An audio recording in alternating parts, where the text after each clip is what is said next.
తెలంగాణ తల్లి రూపకల్పనలో మన సాంప్రదాయాలు, సంస్కృతులు, చారిత్రక నేపథ్యాలను పరిగణలోకి తీసుకొని ఒక నిండైన రూపాన్ని తీర్చిదిద్దడం జరిగింది.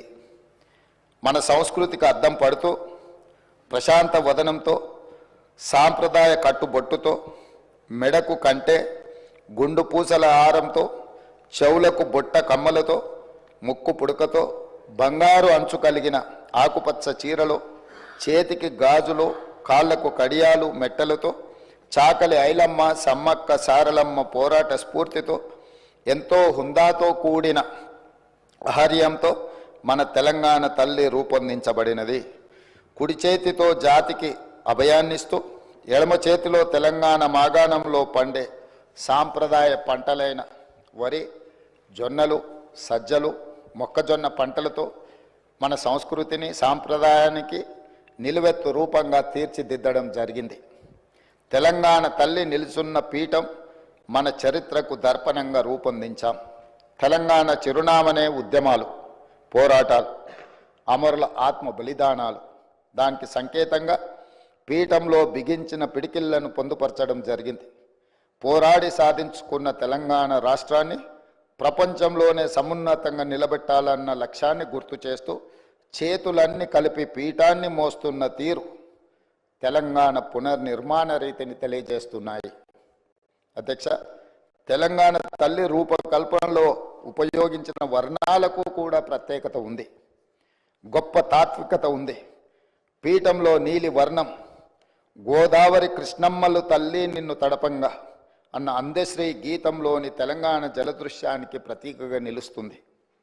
అలాగే ఆకుపచ్చ వర్ణం పచ్చని మా నేలల్లో పసిడి సిరులు పండంగా అన్న తెలంగాణ సస్యశ్యామల వ్యవసాయ కీర్తికి సంకేతంగా కనిపిస్తుంది. ఎరుపు వర్ణం మార్పుకు, ప్రగతికి, చైతన్యానికి ప్రతీక.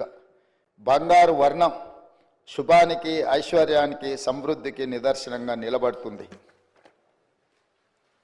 పుట్టుక నీది, చావు నీది, బ్రతకంతా దేశానిదన్న కాళోజీ మాటల స్ఫూర్తితో స్వరాష్ట్ర ఉద్యమంలో లక్షలాది మంది యువత ఉద్యమ జ్వాలలై వెలిగారు. తమ బండిపైనే కాదు, గుండెపై కూడా తెలంగాణ సంక్షిప్త నామాన్ని టీజీగా పచ్చబొట్టు వేయించుకున్నారు. అగ్ని కీలల్లో తమ దేహాలు బగ్గున మండినా పర్వాలేదు, కానీ టీజీ అక్షరాలను మాత్రం ప్రాణప్రదంగా భావించారు.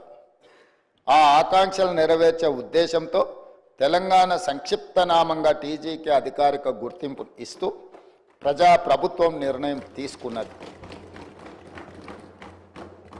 అంతేకాదు అధ్యక్ష, ఉద్యమ సమయం నుండి తెలంగాణ ఆకాంక్షను, ఆత్మగౌరవాన్ని, అస్తిత్వాన్ని, జాతి జనుల కీర్తిని నలుదిశలా వ్యాప్తి చేసిన జయ జయ హే తెలంగాణ జననీ జయ కేతనం గీతాన్ని మన రాష్ట్ర అధికారిక గీతంగా ప్రకటించి, అంతటి గొప్ప గీతాన్ని మనకు అందించి స్ఫూర్తిని నింపిన రచయిత అందశ్రీని ప్రభుత్వం గౌరవించుకున్నది.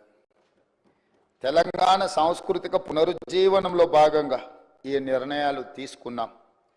ఆ క్రమంలో అత్యంత కీలకమైన తెలంగాణ తల్లిని మన అందరం కలిసి ఆవిష్కరించుకోవడం చరిత్రలో చిరస్థాయిగా నిలిచిపోయే ఘట్టం. తెలంగాణ తల్లి కేవలం విగ్రహం మాత్రమే కాదు, మన జాతి ఆత్మగౌరవ ప్రతీక, మన అస్తిత్వ పతాక, మన జీవన గమనాన్ని నిర్దేశించే దీపిక, మన భవిష్యత్ కర్తవ్యాన్ని నిరంతరం గుర్తు చేసే విధాత. అందుకే ఇకపై ప్రతి ఏటా డిసెంబర్ 9 నాడు తెలంగాణ తల్లి అవతరణ ఉత్సవం అధికారికంగా నిర్వహించాలని ప్రజాప్రభుత్వం నిర్ణయం తీసుకున్నది.